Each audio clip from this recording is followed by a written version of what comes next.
সময়টা ছিল 2014। আমি তখন ক্লাস 4-এ পড়তাম। স্কুল থেকে গরমের বন্ধ দেওয়া হলো 1 সপ্তাহ। তো আমি বাসায় যেয়ে আম্মুকে বললাম, আম্মু অনেকদিন মামা বাড়ি যাই না, গরমের বন্ধ দিছে স্কুলে, তো মামাদের বাড়িতে বেড়ে আসি। আম্মু বলল, তোমার আব্বুকে বলো। আব্বুকে গিয়ে বললাম, আব্বু মামাদের বাড়ি বেড়াতে যাব, স্কুল বন্ধ দিছে। আব্বু বলল, এখন বেড়াতে যাবি? যা তাহলে, বেশি দিন বেড়াস না, তাড়াতাড়ি চলে আসিস। আম্মু বলল, আজ তো বৃহস্পতিবার, কাল যাস, কাল তো শুক্রবার, কাল আমি ডাক্তার কাছে যাব, ওখান থেকে ওষুধ কিনে নিয়ে তোর এগিয়ে দিয়ে আমি চলে আসব। খুশিতে আমি আত্মহারা, তাড়াতাড়ি গিয়ে বেগ টেক গুছিয়ে রেখে দিলাম, পরের দিন সকালে যেতে হবে। মামাদের বাসা আমাদের বাসা থেকে বেশি দূর না, 20 টাকার ভাড়া।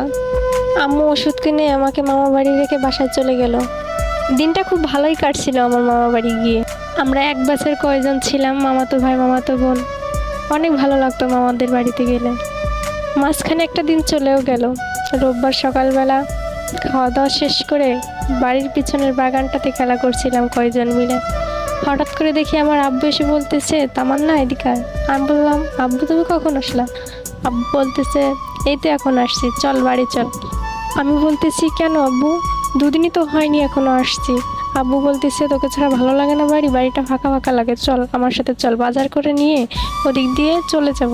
সেদিন ছিল হাটের দিন, আমাদের ওখানে হাট বসতো রবিবারে। আমিও জেদি বাচ্চা, আমি বললাম, না আমি যাব না এখন, তুমি চলে যাও, আমি কদিন থেকে তারপর যাব। আমার আব্বুর মুখটা কেমন জানি ভারী হয়ে গেল। 20 টাকা হাতে দিয়ে বলল, আচ্ছা ঠিক আছে, কিছু কিনে খাস। তাই বলে বেশিক্ষণ আর দাঁড়ালো না আব্বু, তাড়াতাড়ি বাড়ির দিকে রওনা দিল। আমি একবার ভাবলাম আব্বুর কি হলো, হঠাৎ করে মন খারাপ করে আবার চলে গেল। ভেবেও আর ভাবলাম না, তাড়াতাড়ি গিয়ে ওদের সাথে আবার যোগ দিলাম খেলায়। দুপুরবেলা খাওয়া দাওয়া শেষ করার পর মামার রুমে যেয়ে টিভি দেখতে লাগলাম। টিভি দেখতেছি, কিন্তু আমার মনে কোনো শান্তি হচ্ছে না। চোখ দিয়ে মনে হচ্ছে চোখগুলো কেমন বের হয়ে যাচ্ছে, আমার পরানটা উতলা লাগছে খুব। জানি না কেন এমন হচ্ছে কেন। আমার রুম থেকে একবার বাইরে বের হচ্ছি, আবার রুমে ঢুকছি, টিভি দেখছি, তবুও মনে কেমন জানি লাগছে, চোখ দিয়ে এমনি এমনি পানি বের হচ্ছে, মনের ভিতর শান্তি পাচ্ছি না। হঠাৎ করে কে জানি আমার আন্টির ফোনে ফোন দিছে। ফোন দেওয়ার পর 4-5 জনে মিলে পিস পিস করে কী জানি বলছে। আমার কাছে মনে হচ্ছে ওরা আমার কাছে কিছু লুকাচ্ছে।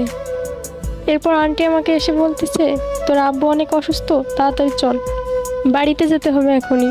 এর ভিতর মামা দৌড় দিয়ে এসে বলতেছে, তামান্না কোথায়? তামান্না, ওকে কেউ কিছু বলিস না, তাড়াতাড়ি রেডি হ, তামান্নার আব্বু বাজার করতে গিয়ে স্ট্রোক করছে।